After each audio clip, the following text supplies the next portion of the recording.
ॐ श्री पंचवदनायाञ्जनेयाय नमः। ॐ अस्य श्री पंचमुख हनुमन्मन्त्रस्य ब्रह्मा ऋषिः गायत्री छन्दः पंचमुख विराट हनुमान् देवता। ह्रीं बीजं श्री शक्तिः क्रौकिलकं क्रूकवचं क्रयस्त्राय फट इति दिग्बन्धः। श्री गरुड उवाच अथ ध्यानं प्रवक्ष्यामि शृणु सर्वाङ्गसुन्दर। यत्कृतं देवदेवेन ध्यानं हनुमतः प्रियम्। पञ्चवक्त्रं महाभीमं त्रिपञ्चनयनैर्युतं बाहुभिर्दशभिर्युक्तं सर्वकामार्थसिद्धिदम्। पूर्वं तु वानरवक्त्रं कोटिसूर्यसमप्रभम् दंष्ट्राकरालवदनं भ्रुकुटिकुटिलेक्षणम्। अस्यैव दक्षिणं वक्त्रं नरसिंहं महाद्भुतम् अत्युग्रतेजोवपुषं भीषणं भयनाशनम्। पश्चिमं गारुडं वक्त्रं वक्रतुण्डं महाबलं सर्वनागप्रशमनं विषभूतादिकृन्तनम्। उत्तरं सौकरं वक्त्रं कृष्णं दीप्तं नभोपमं पातालसिंहवेताल ज्वररोगादिकृन्तनम्।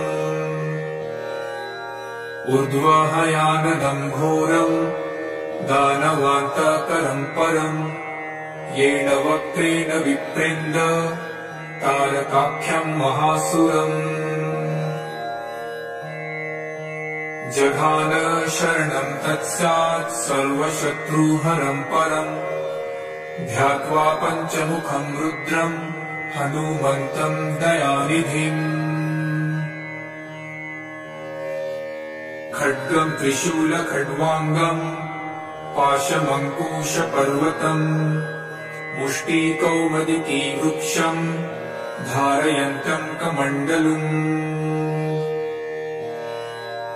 धिन्दीपालं ध्यानमृदां दशभिर्मूनिपुङ्गवम् एतान्यायुधजालानि धारयन्त भजाम्यहम्। प्रेतासनोपविष्टं तं सर्वाभरणभूषितं दिव्यमाल्याम्बरधरं दिव्यगन्धानुलेपनम्।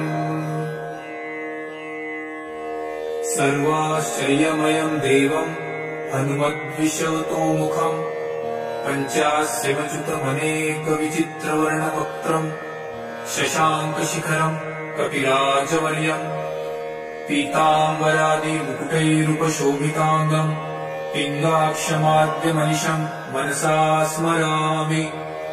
मर्कटेशमहोत्साहं सर्वशत्रुहरं परं शत्रुसंहरमारक्ष श्रीमन्नापदमुद्धरम्।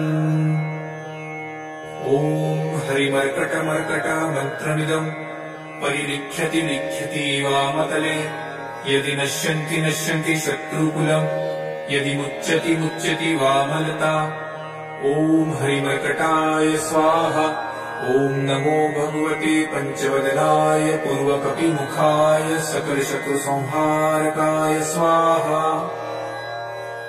ॐ नमो भगवते पञ्चवदनाय दक्षिणमुखाय करालवदनाय नरसिंहाय सकलभूतप्रमथनाय स्वाहा।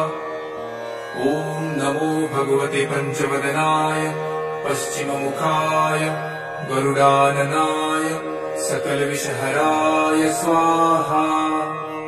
ॐ नमो भगवते पञ्चवदनायोत्तरमुखायादिवराहाय सकलसम्पत्कराय स्वाहा।